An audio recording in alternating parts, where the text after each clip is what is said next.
Finxaaleeyyiin Amaaraa faannoon murnoota bilchiginnaa waliin wal ta'uun hawaasa nagaa irratti duguuggaa sanyii guyyaa guyyaan geggeessuun yakkoota gara jabinaa tilmaama hin qabne raawwachaa kan turanii fi jiran ta'uun godina Horroo Guduruu Wallaggaa Naabee Dongoorootti finxaaleeyyiin Amaaraa faannoo jechuun of yaaman gochaa suukanneessaa ta'e uummata Oromoo irratti raawwachuu daran jabeessanii kan itti fufan ta'uun ibsameera. Haaluma kanaan finxaaleeyyiin kun aanaa Naabee Dongooroo maadheffatanii hawaasa nagaa garmalee dararaa kan jiran yoo ta'u ganda Tigee bakka addaa Laagee jedhamutti guyyaa dheengaddaa jechuun gaafa adoolessa 23 2024 qonnaan bultoota ooyiruu isaanii keessa bulan irratti halkan keessaa naannoo sa'a 7 dhukaasa irratti banuun namoota 10 bakka tokkotti jumulaan ajjeesuu jiraattonni gandichaa eeran.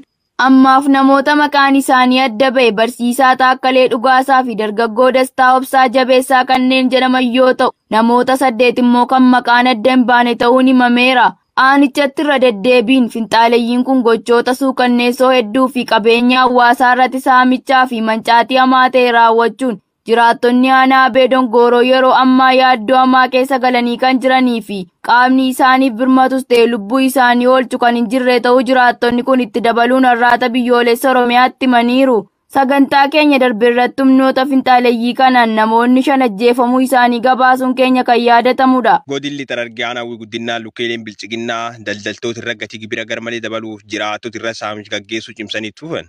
Jaaliiraan Gameessaa waan qindeeffatu qaba. Ergamtoonni Bilchiginnaa ilmaan Oromoo roga isaaniif danda'ame maraan hacuucuu fi mirga sarbuun dinagdeen dadhabsiisuuf addatti immoo daldaltoota Oromoo irratti kufaatii dinagdee labsuun dararaa hamaa raawwataa kan jiran yommuu ta'u lixa Harargee aanaa Hawwii Guddinaatti daldaltoota irratti gatii gibiraa garmalee dabalanii jiraachuun ibsameera. Aanichatti daldaltoota sadarkaa gadaanaa irra jiran dabalatee kanneen harka qalleessa ta'anii fi jireenya harkaa gara afaanii jiraatan ilmaan isaanii bulfachuuf illee waan tokko kan hin qabne irratti kaffaltii guddaa ida'uun dirqiin namoota kaffalchiisaa jiraachuu maddeen keenya eeraniiru. Kana malees kaffaltii gibiraan alatti yeroo adda addaatti maqaa kaffaltii gosa adda addaa itti dha'uun nagahee tokko malee hawaasa irraa guuraa kan jiran yoo ta'u namoota dogdoqqee ofan badii tokko malee dogdoqqee isaanii jalaa qabuun qarshii 3,000 hanga 5,000 gaafataa kan jiranii fi abbootii qabeenyaa aanichaa ukkaamsanii mana hidhaatti darbachuun qarshii hedduu kaffalanii akka ba'an gochuun uummata aanichaa irratti dararaa hamaa geggeessaa jiraachuu jiraattonni kun har'aata biyyoolessa Oromiyaatti himaniiru. Aanaa Zuwaa Dugdaa waraanni faashistii Abiy Ahmed dargaggoota lamaan suukanneessa ta'een ajjeese. Jaalkenna sabaa akka taanutti isiniif dhiyeessa. Sirni Oromummaa hadheeffatee mormu loltoota isaa baadiyyaa Oromiyaatti bobbaasuun duula duguuggaa ilmaan qote bulaa Oromoo irratti labsuun manaa gadi baasee badii tokko malee rasaasa itti roobsuun ajjeesa fi dararaa hamaa ta'e uummata irraan gahaa kan jiru waraanni faashistii Abiy Ahmed godina Arsii aanaa Zuwaa Dugdaatti waraanni PP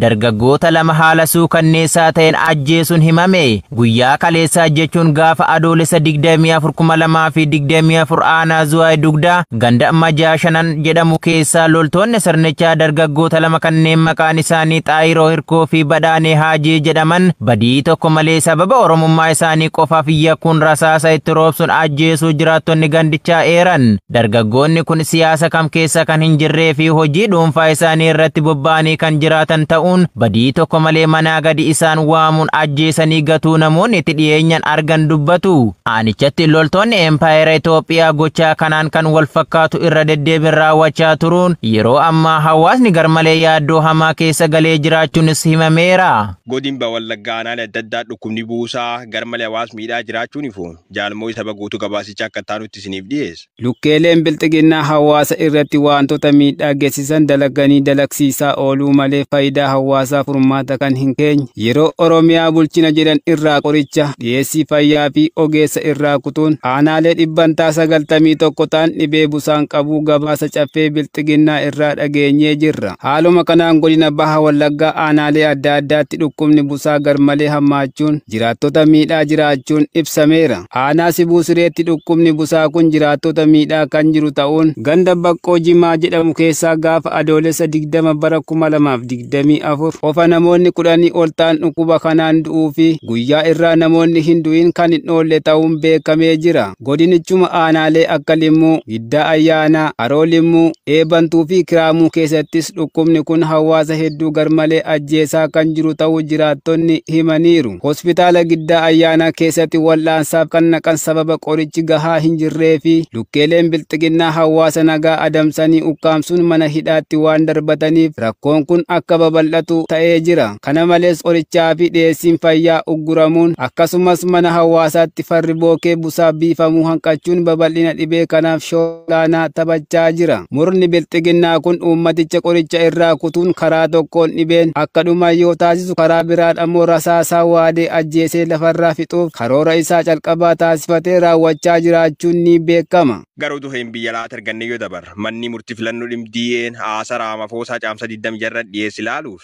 Jaannimoona Fayyisaa guutuu gabaasicha akka taanutti isiniif dhiyeessa. Manni murtii filannoo mormii gamtaan diimokiraataa yookiin DN pirezidaantii Siriil Raamaphoosaan caamsa 26 biyyattiif taasisaniin irratti dhiyeessanii dhaggeeffata jedhame eegama. Haasaan kun filannoo bishaan kuufamaa geggeeffamuuf guyyaa 3 qofatu hafe ture. DN haasaan kun sagalee koongireesii biyyoolessaa Afrikaa yookiin ANC walitti qabuuf kan kaayyeffate ta'uu falmeera. Kanneen biroo keessa sagaleen ANC 100 akka hirrifamuu fi Raamaphosaa irratti adabbiin qarshii Afrikaa kibbaa raandii 200,000 akka itti murtaa'u gaafatee jira. Paartiin mormituu duraanii ergasii paartii biyya bulchutti makamuun mootummaa tokkummaa biyyaalessaa yookiin GNU ta'eera. DN Raamaphoosaan ijjannoo fi maallaqa uummata isaatti fayyadamuun ANC'f duula filannoof oolchira jechuun himata. Haaromsi pirezidaantichi haasaa kanarratti dubbatan kan ANC calaqqisiisa jedha. Paartichi itti dabaluudhaan gochi Raamaphosaa tumaalee dachaa seera filannoo, seera naamusa filannoo fi heera mootummaa cabseera jedha. Labsichi gargaarsa DN barbaaduuf tumaalee ni kaa'a. Waraqaawwan mana murtii duratti dhiyaatan keessatti DN Raamaphosaa irratti himannaa yakkaa akka dhiyeessu ibseera. Haa ta'u malee filannoo booda ji'a 3 booda jechuun ni danda'ama. Tarkaanfii kana fudhachuu fi dhiisuu isaa wanti agarsiisu hin jiru jechuun SABC'n gabaaseera. Akkam jirtu nagumaa? Nagaadha galata Waaqaa akkamisin?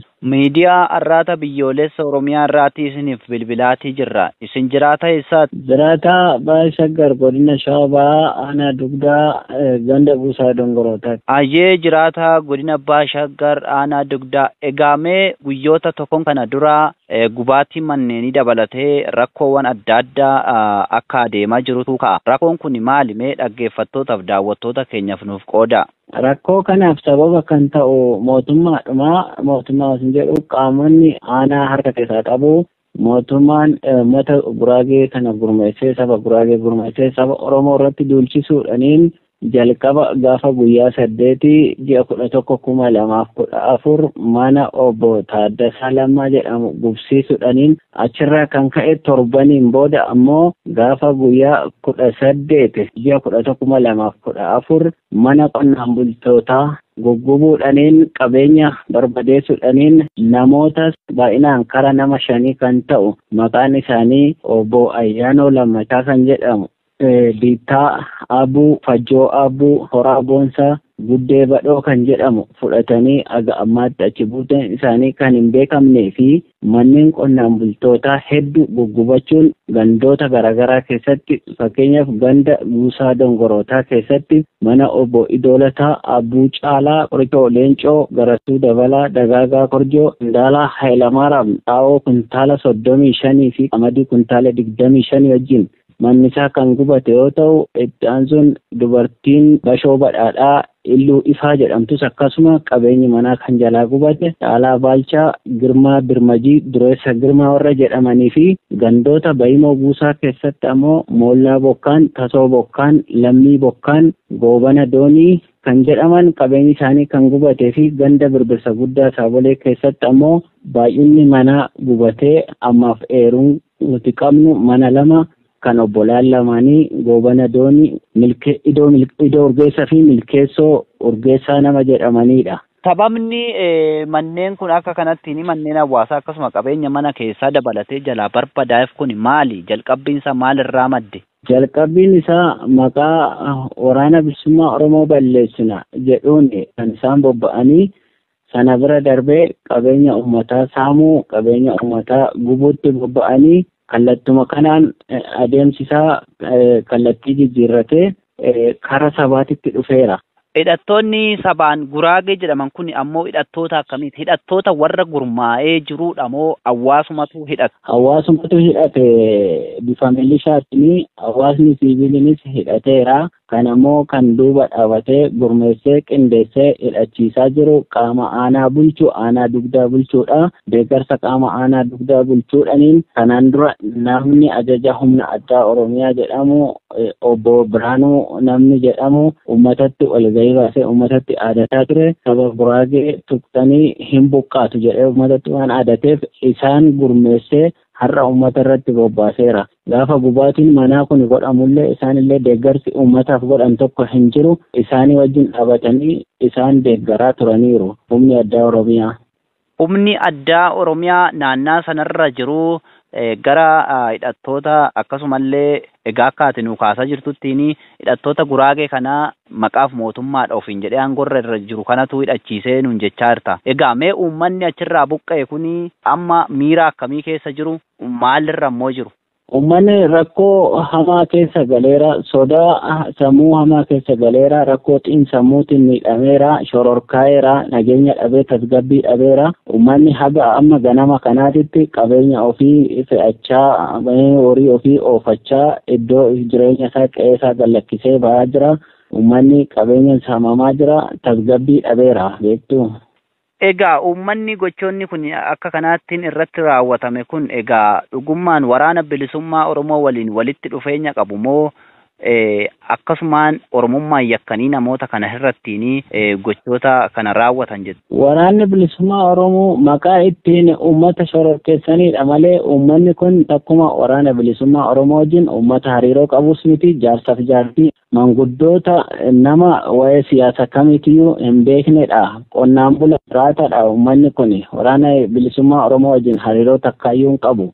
Uummanni egaa buqqa'e kun aanaa dugdaa egaa Oromiyuma keessatti aanaa dugdaa keessaa akka buqqa'anidha. Akkasumallee uummata daangaa isaanii keessa galee miti jettanii nu kaasan. Egaa mee uummanni Oromoo kun immoo maal gochuudha qaba? Egaa akkanattiin lafa isaarraati bakkeewwan adda addaattiin buqqa'aatii jira. Kanaaf malli isaa maali jettamee ati akka jiraata ganda sanaatti? Uummanni Oromoo gochuu kan qabu yookaan uummanni aanaa dugdaa gochuu kan qabu tokkummaa qabaachuu, gurmaa'uu, egaa gurmaa'ee quncee wal gargaartee arba hiiti jedha. Jaarsis jaartinis xiqqaa guddaanis gurmaa'ee wal tiksuu danda'uu qaba, wal eeguu danda'uu qaba, gurmaa'ee diina ofirraa ittisuu danda'uu qaba jedhaani gama kootiin. Egaa uummanni haala sanaan buqqa'ee baay'inaan meeqa hin ta'u jettu sini uummanni qabeenya isaa barbadaa'es manni isaas irratti gubate kun? Manni qabeenyi isaa barbaade kun yoo xiqqaa tilmaamaan manneen 18 haga 20 gidduu hin ta'u. Uummanni kan buqqa'e immoo hedduudha. Yoo xiqqaate gandi birbirsa guddaa Saabolee irraa kan buqqa'e jira. Ganda Dongoroota Guusaa irraa kan buqqa'e hin jira. Manni kun uummata hedduudha. Yoo xiqqaate kara uummata nama 150 olii hin ta'a. Uummanni buqqa'e. Inni hafes ammas buqqa'aatuma jira waan ta'eef sodaa nageenyaatiin kan ka'e. Uummanni aanaa dugdaas ta'e egaa rakkoo kanaa borullee deebi'ee akka hin muudanneef maal gochuutu irra jiraata jeta? Rakkoon kun deebi'ee akka hin muudanne tokko uummanni tokkummaa qabaachuu, mari'achuu, wal tiksuu danda'uu qaba. Uummanni waan qabuun wal ijaaree uummata kana yookaan diina kana ofirraa ittisuu danda'uu qaba. Lama qaamni biyya hoogganu, qaamni uummata kana bulchu, uummata kanaaf dhaabachuu, uummata kana tiksuu danda'uu qaba. Seeraan alummaan akka hin babal'anne qaamni ani biyyan bulcha jedhu uummata kana bira dhaabatee karaa seeraa itti dhiyeessuu qaba yakkamaa. Egaa yeroo itti ani Oromoodhaa ilma abbaa gadaati ofiin jedhan keessattiin uummanni Oromoo kallattii tokkoof Finxaalessa Amaaraa kallattiidhuma daangaalee Oromiyaa daangessan hundarrattiin buqqaatii saamicha qabeenyaa mancaatii lubbuu kanaaf kanneen kana fakkaatantu adeemaa jira. Mee uummata Oromootiif isin rakkoo kana keessa bahuuf uummanni Oromoo maal gochuu qaba? maal immoo tummoo irraa eegama jettu? Ani uummanni Oromoo rakkoo kana keessaa ba'uuf tokkummaadhaan fincilee gabrummaa kana ofirraa buusuu qaba. Sababni isaa mootummaan biyya bulchuu kan Oromooti jedhamaa jira. Oromoon caalattuu jaarraa kana keessa miidhamee gabrummaa takkaa biyya kana keessatti argeen beekne jala jira waan ta'eef du'aatii hamaa keessa jira waan ta'eef uummanni tokkummaa qabaatee fincilee tokkummaan ka'ee lolee wareegama barbaachisaa ta'e kaffalee dhaloota itti aanuufiif bilisummaan akka jiraatu gochuu danda'uu qaba uummanni keenya. Uummanni Oromoo ani uummata Oromooti kanan dhaama. Ayyee jiraata godina Abbaa Shaggar aanaa Dugdaa egaa rakkoo uummanni Oromoo akka waliigalaa keessa jiru akkasumallee egaa akka aanaa Dugdaatti guyyaa lamaan kana dura uummata hidhattoota mootummaan hidhee sabaan Guraagee ta'an qabeenya isaanii irratti mancaasan akkasumallee namoota butanii deeman ilaalsee dhiyaatee karaa arraata biyyoolessa Oromiyaa yaada kee waan nuuf qooddeef guddoo galatoomisiin jenna. Sinis galatoomaan jiraadha rakkoo uummanni keenya keessa jiru duuka bu'uudhaan hordofuudhaan xiinxaluudhaan waan gaafii nuuf gootaniif isinis nu jiraadha galatoomaa.